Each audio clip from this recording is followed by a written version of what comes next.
श्रीमान नरेंद्र मोदी जी से कि आज के इस ऐतिहासिक समारोह में हम सभी को अपने ऊर्जस्वी और ओजस्वी विचारों से मार्गदर्शन प्रदान करें। माननीय प्रधानमंत्री श्रीमान नरेंद्र मोदी जी।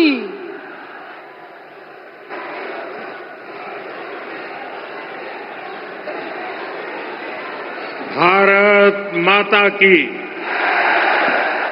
भारत माता की, भारत माता की।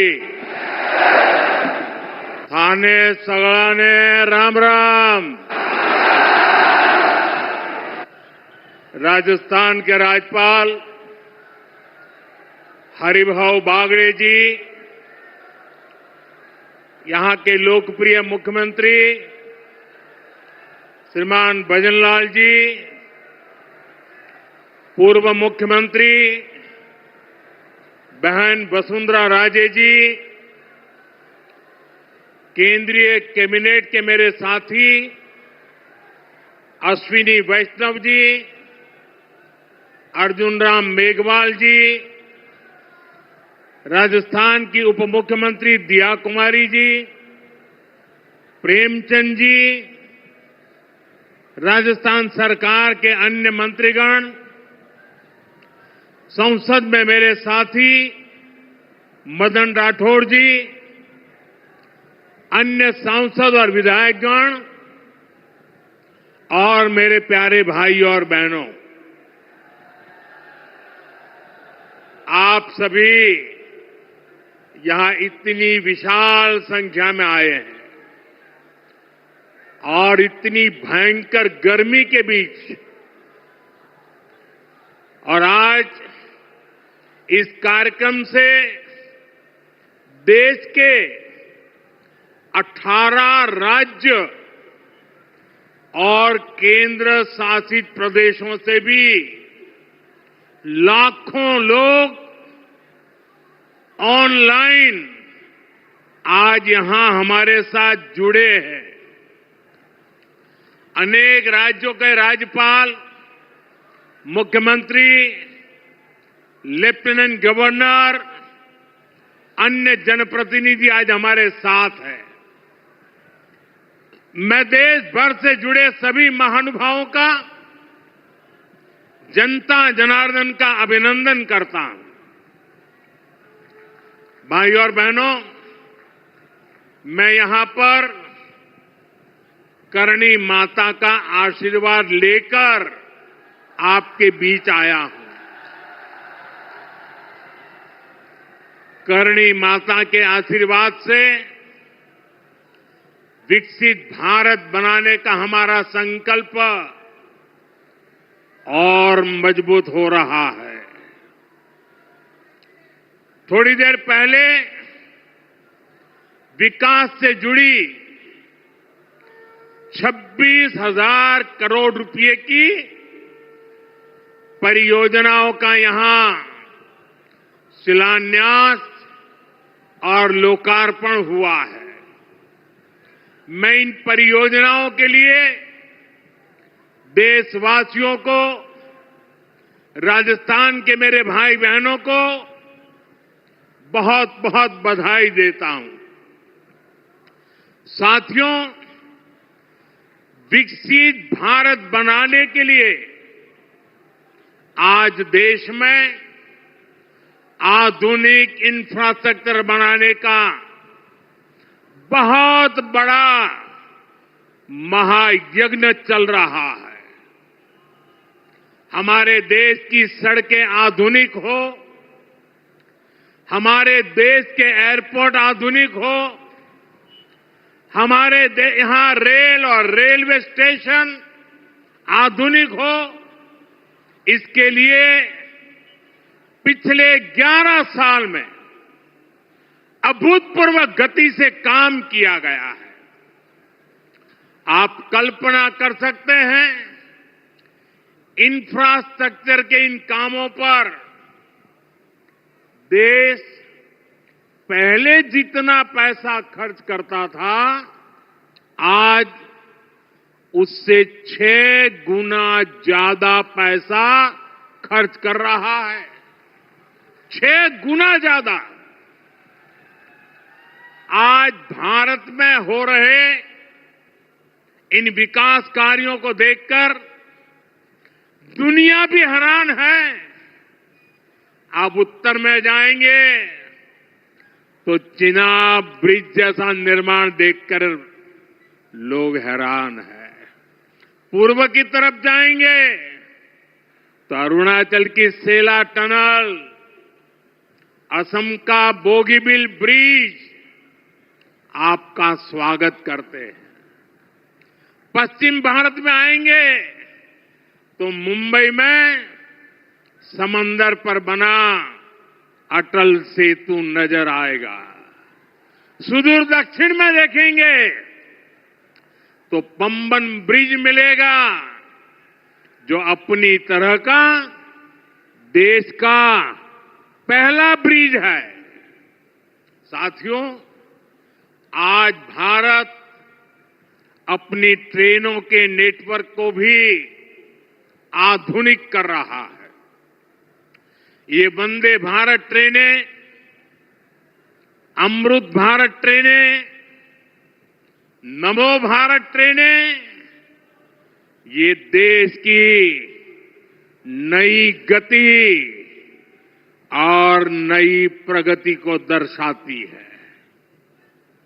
अभी देश में करीब 70 रूट पर वंदे भारत ट्रेनें चल रही है।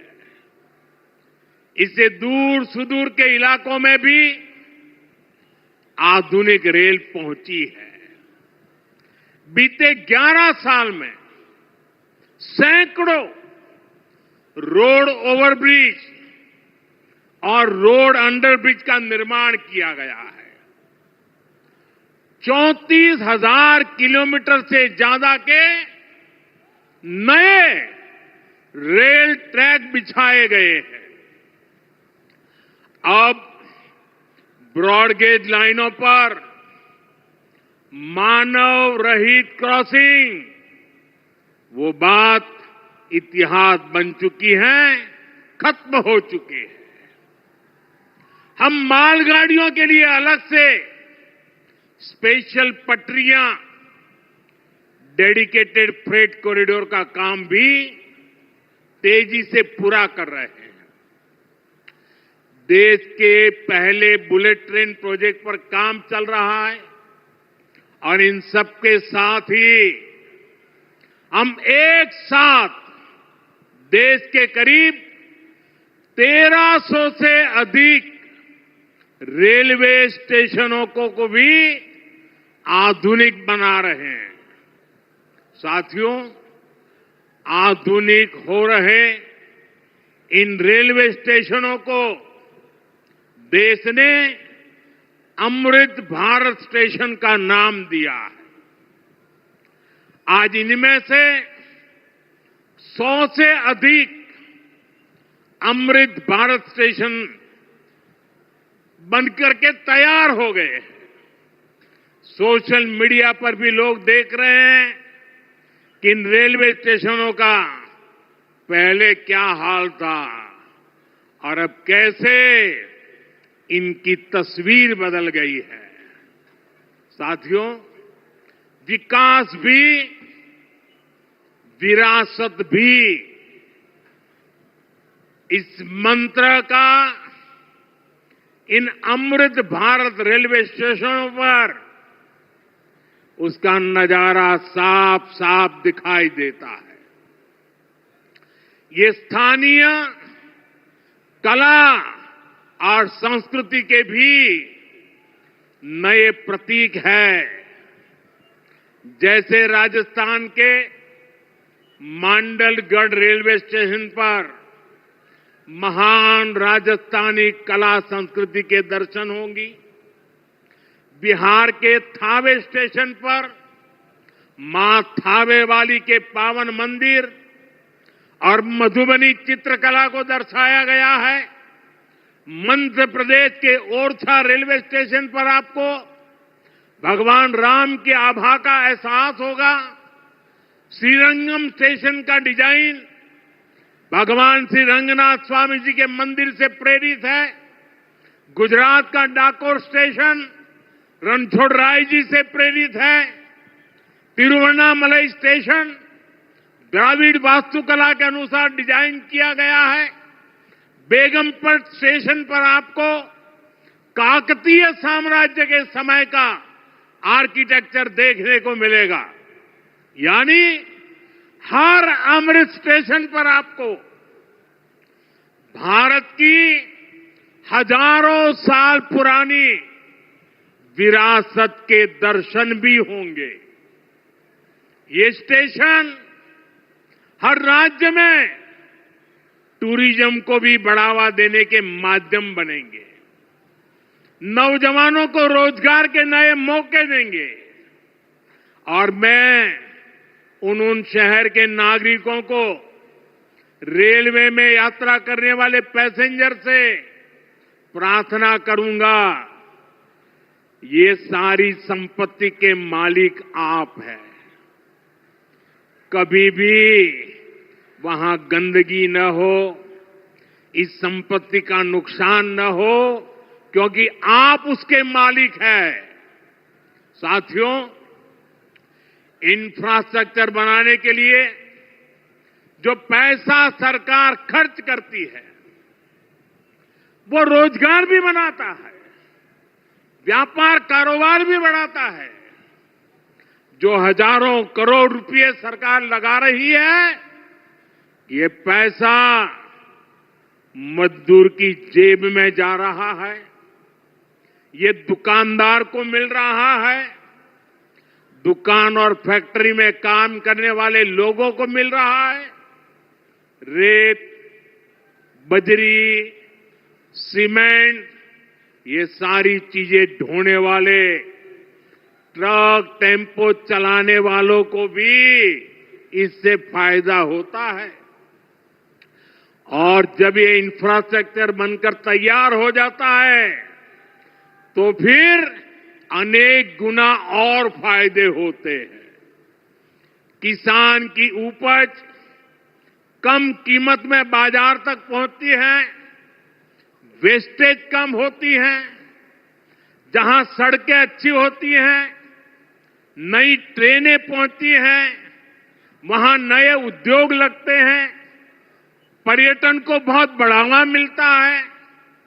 यानी इंफ्रास्ट्रक्चर पर लगने वाले पैसे से हर परिवार का, खास तौर पर हमारे नौजवानों का सबसे अधिक फायदा होता है। साथियों, इंफ्रास्ट्रक्चर पर जो काम हो रहा है, उसका हमारे राजस्थान को भी बड़ा लाभ मिल रहा है।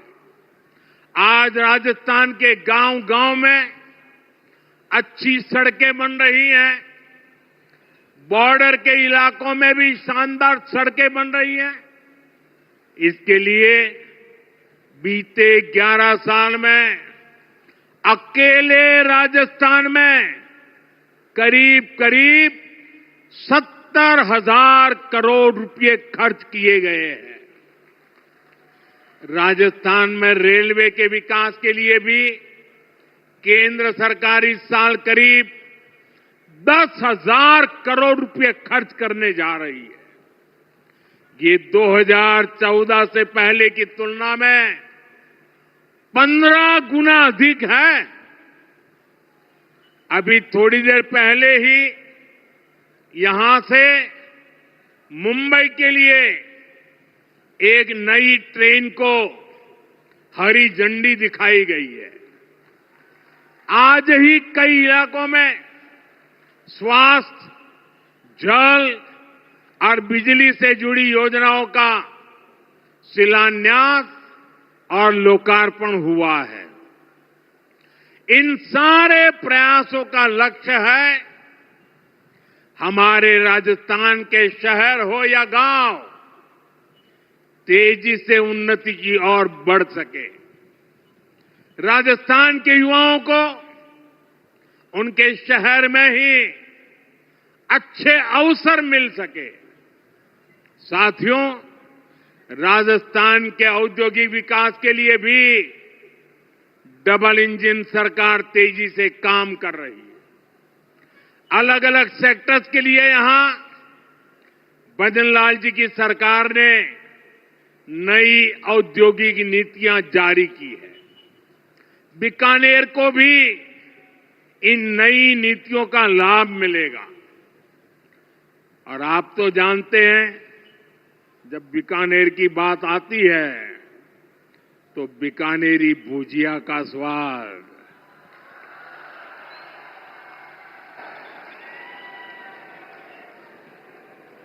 और बीकानेरी रसगुल्लों की मिठास,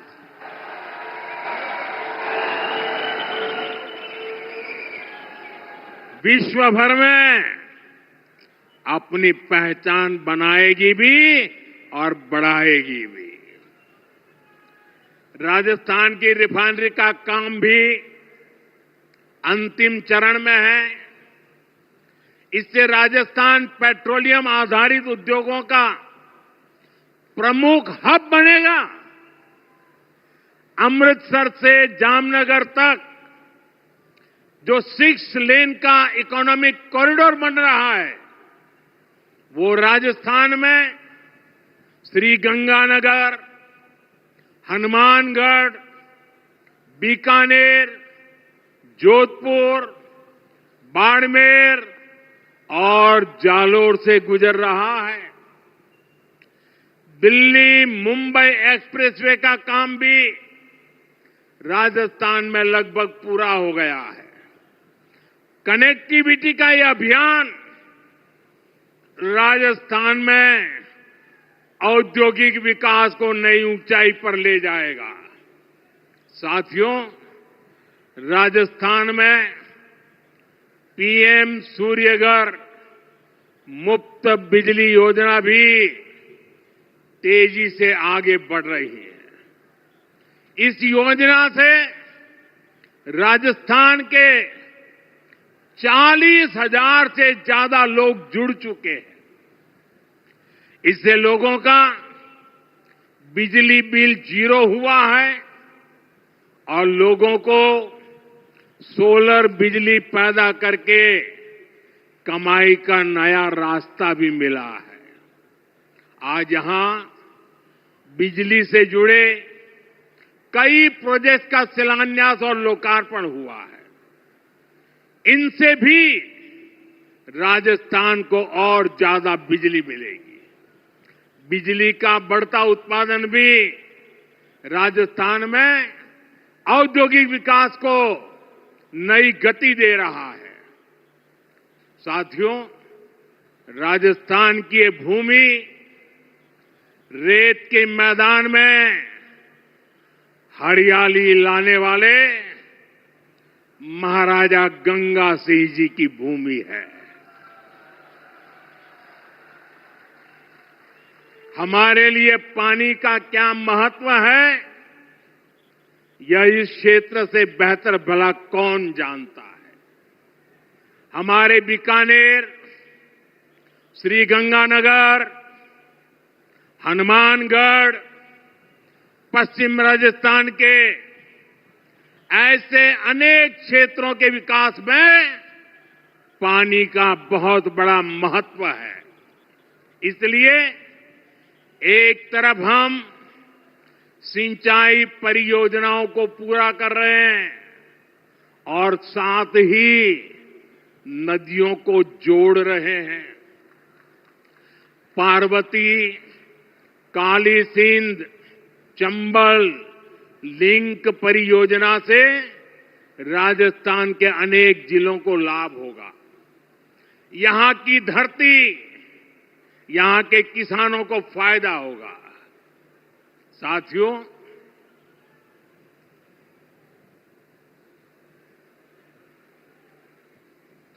राजस्थान की ये वीर धरा हमें सिखाती है कि देश और देशवासियों से बड़ा और कुछ नहीं। 22 अप्रैल को आतंकवादियों ने धर्म पूछकर हमारी बहनों की मांग का सिंदूर उजाड़ दिया था।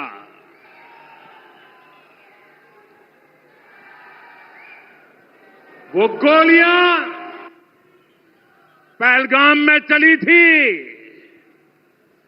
लेकिन उन गोलियों से 140 करोड़ देशवासियों का सीना छलनी हुआ था।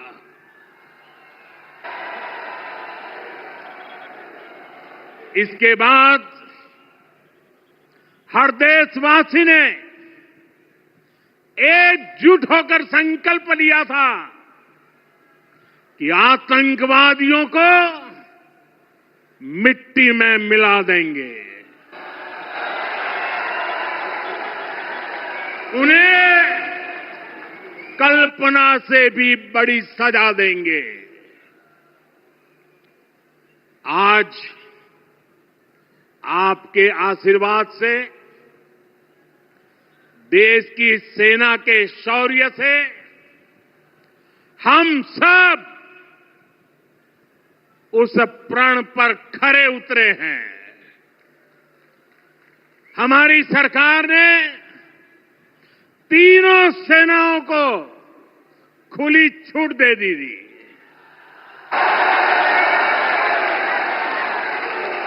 और तीनों सेनाओं ने मिलकर ऐसा चक्रव्यूह रचा कि पाकिस्तान को घुटने टेकने के लिए मजबूर कर दिया।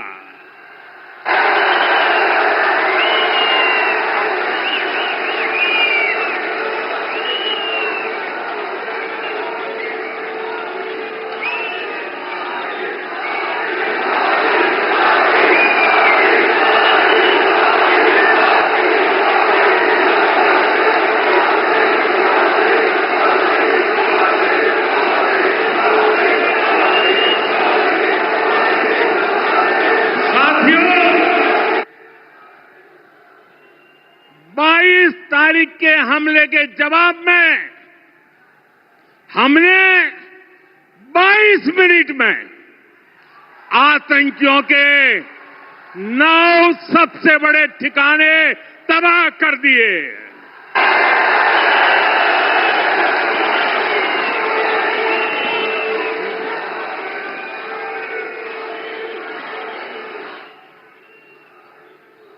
दुनिया ने और देश के दुश्मनों ने भी देख लिया कि जब सिंदूर बारूद बन जाता है तो नतीजा क्या होता है।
वैसे साथियों,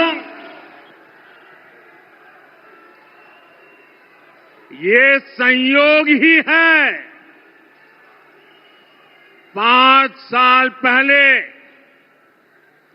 जब बालाकोट में देश ने एयर स्ट्राइक की थी, उसके बाद मेरी पहली जनसभा राजस्थान में ही सीमा पर हुई थी।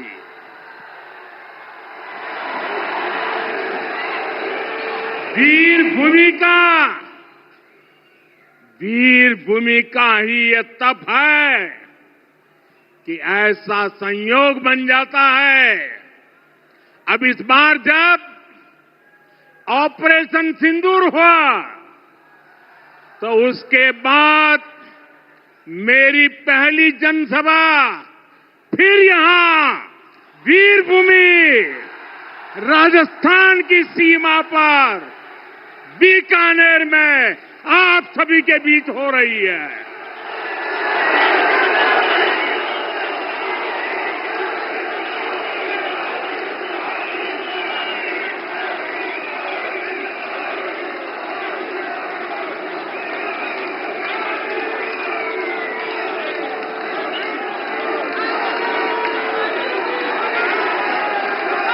साथियों, चूरू में मैंने कहा था,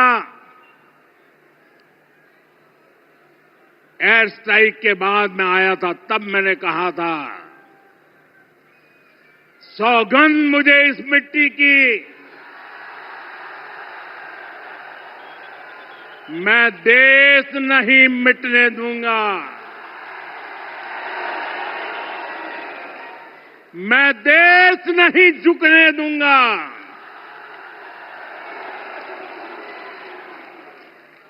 आज मैं राजस्थान की धरती से देशवासियों से बड़ी नम्रता के साथ कहना चाहता हूं, मैं देश के कोने कोने में जो तिरंगा यात्राओं का हुजूम चल रहा है,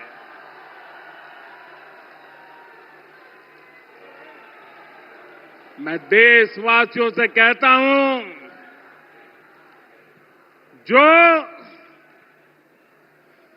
जो सिंदूर मिटाने निकले थे,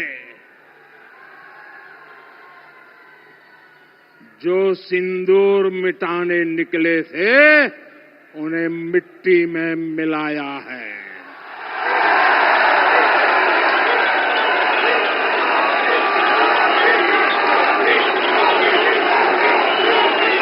जो हिंदुस्तान का लहू बहाते थे, जो हिंदुस्तान का लहू बहाते थे, आज कतरे कतरे का हिसाब चुकाया है।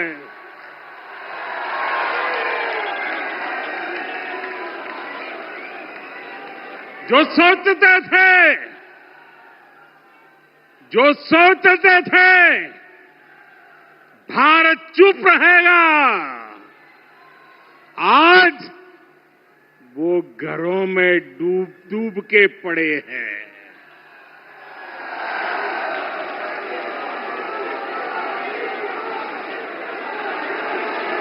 जो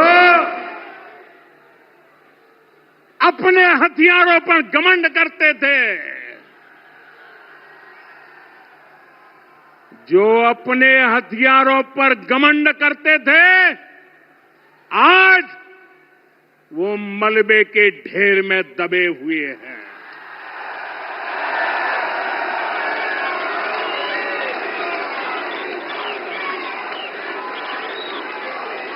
मेरे प्यारे देशवासियों, ये शोध प्रतिशोध का खेल नहीं, ये शोध प्रतिशोध का खेल नहीं, ये न्याय का नया स्वरूप है।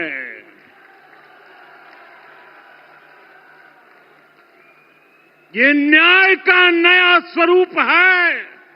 ये ऑपरेशन सिंदूर है।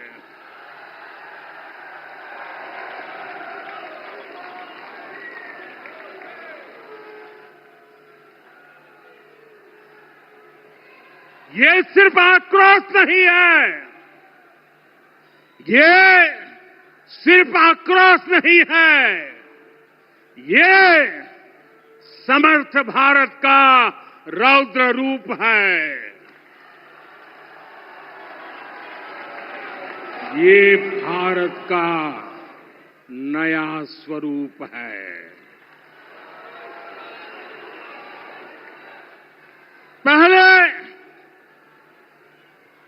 घर में घुसकर किया था वार, पहले घर में घुसकर किया था वार, अब सीधा सीने पर किया प्रहार है।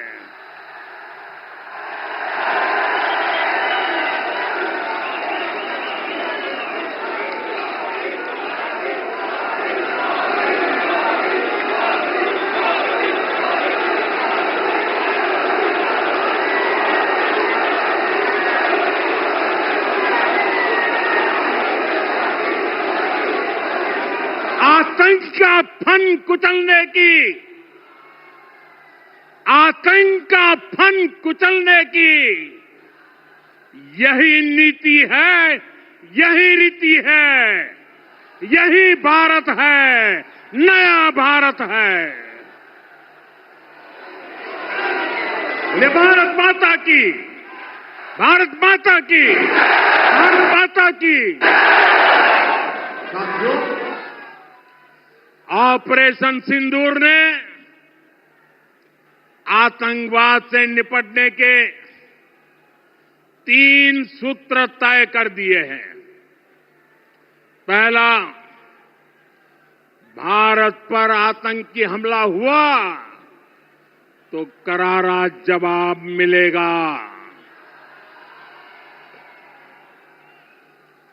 समय हमारी सेनाएं तय करेगी, तरीका भी हमारी सेनाएं तय करेगी और शर्तें भी हमारी होगी।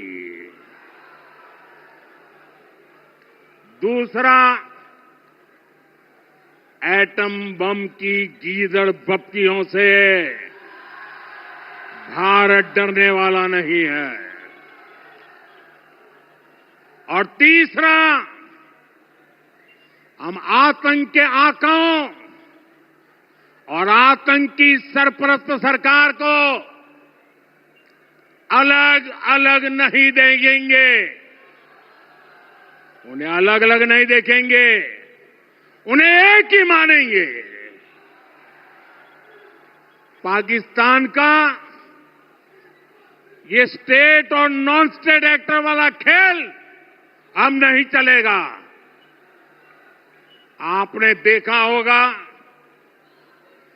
पूरी दुनिया में पाकिस्तान की पोल खोलने के लिए हमारे देश के 7 अलग अलग प्रतिनिधिमंडल पूरे विश्व भर में पहुंच रहे हैं।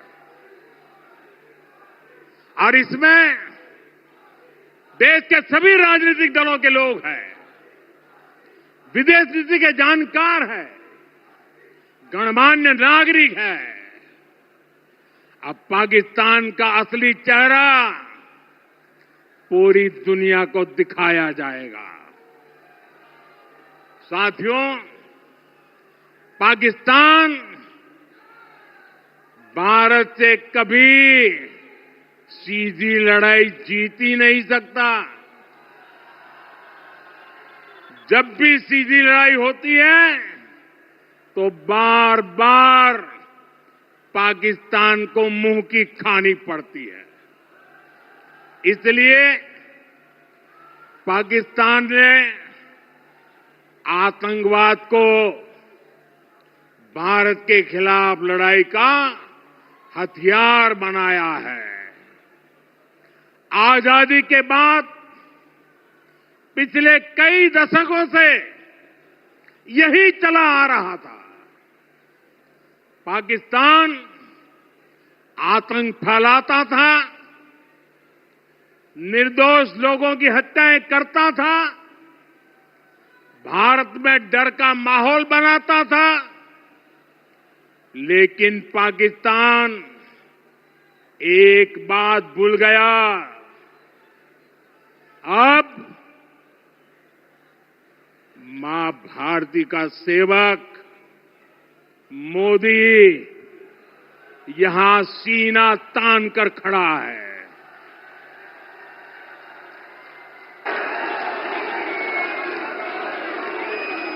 मोदी का दिमाग ठंडा है, ठंडा रहता है,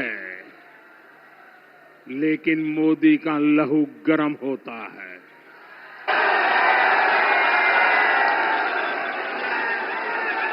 और अब तो मोदी की नसों में लहू नहीं, गरम सिंदूर बह रहा है।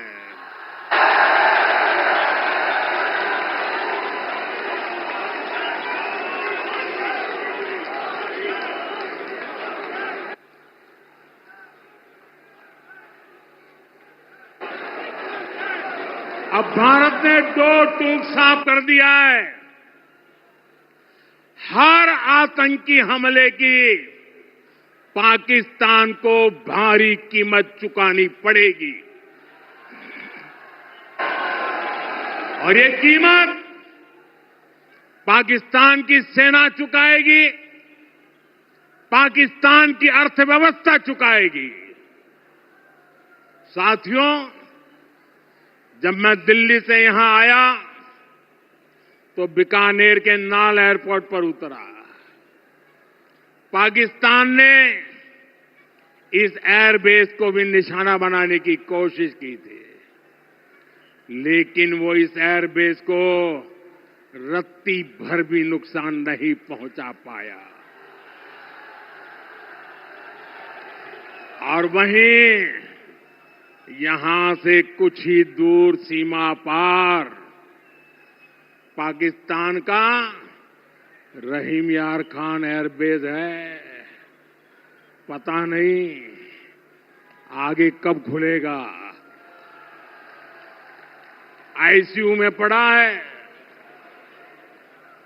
भारत की सेना के अचूक प्रहार ने इस एयरबेस को तहस नहस कर दिया है। साथियों, पाकिस्तान के साथ न ट्रेड होगा न टॉक। अगर बात होगी तो सिर्फ पाकिस्तान के कब्जे वाले कश्मीर की, पीओके की। और अगर पाकिस्तान ने आतंकियों को एक्सपोर्ट करना जारी रखा तो उसको पाई पाई के लिए मोहताज होना होगा। पाकिस्तान को भारत के हक का पानी नहीं मिलेगा। भारतीयों के खून से खेलना पाकिस्तान को महंगा पड़ेगा। ये भारत का संकल्प है और दुनिया की कोई ताकत हमें इस संकल्प से डिगा नहीं सकती है।